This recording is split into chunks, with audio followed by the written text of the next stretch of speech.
morning. I'm going to be refuting the claim that ESPN coverage of esports will improve the market for esports. I made a separate claim to refute this, that esports coverage by ESPN would highly increase the viewership and market for both esports and ESPN itself. The person I'm refuting had 4 secondary claims. One, that traditional TV coverage would expand the viewership of esports. 2, the expanded viewership will bring new sponsors to esports. 3, increase of sponsorship will bring more tournaments to esports. And then 4, that the increase of sponsorship raises tournament prizes. The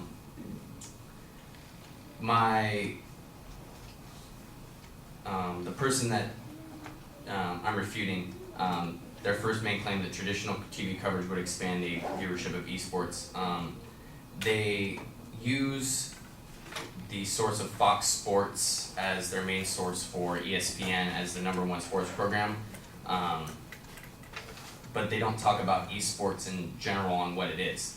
Esports is a growing demand of young people from the ages of 10 to 65. There's 89 million people that have spent a total of 3.7 billion minutes watching or streaming esports since 2014. And North America and Europe claim 28 million people worldwide as far as the fans that watch esports, and that's increasing 21% each year.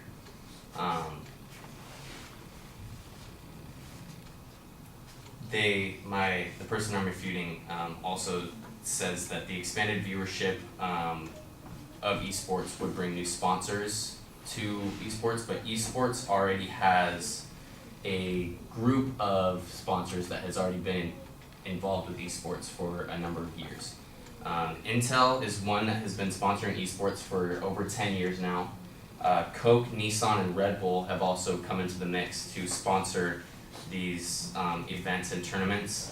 And a lot of these are from ESPN itself, sources I should say. The increase of sponsorships that would bring more tournaments to esports. There's 2 main tournaments that are held in esports that are major tournaments with major prizes, which goes to claim 3 and 4 from the person that I'm refuting speech.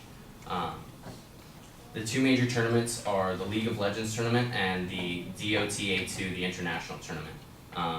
On average, there's 23.5 million people that watch or stream these 2 tournaments.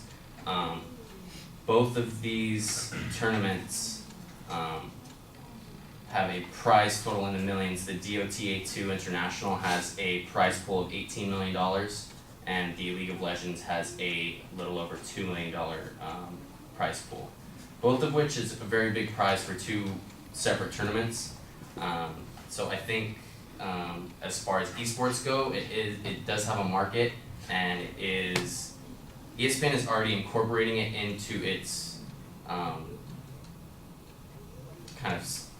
into its cycle of sports. I believe that with more coverage, it would increase ESPN's market for it. And thank you.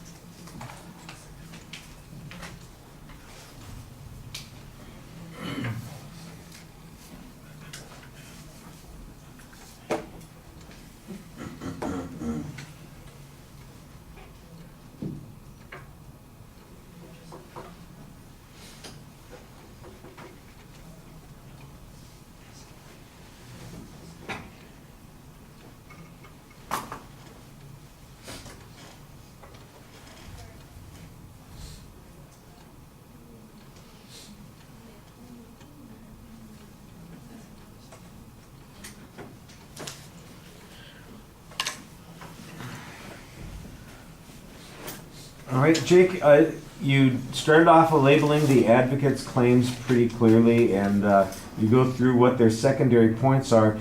your counterclaim basically doesn't sound like it's contradicting the position the advocate says. It sounds like it's going to make the same argument and in essence say, yeah, this is true. And at the end, your summary basically is saying the same thing. Yeah, if you add more content, it's going to increase the market. Well, that's the position the advocate's saying. So where's the controversy? What are you refuting? The closest thing you come to refuting anything is arguing that there's a better argument to be made here on that, rather than there's anything wrong with that argument. Just to give you the parallel analogy, we talked about this before. If you were the defense attorney in a criminal case and you simply said, well, the prosecution's case isn't very good, here's the DNA that proves my client is guilty, that doesn't help you. That's kind of not where you're looking for these arguments. So I think you need to kind of go back to the drawing board here and figure out how to address this issue. I think, as an example, one of the ways that you could do it is try to minimize the significance of this event.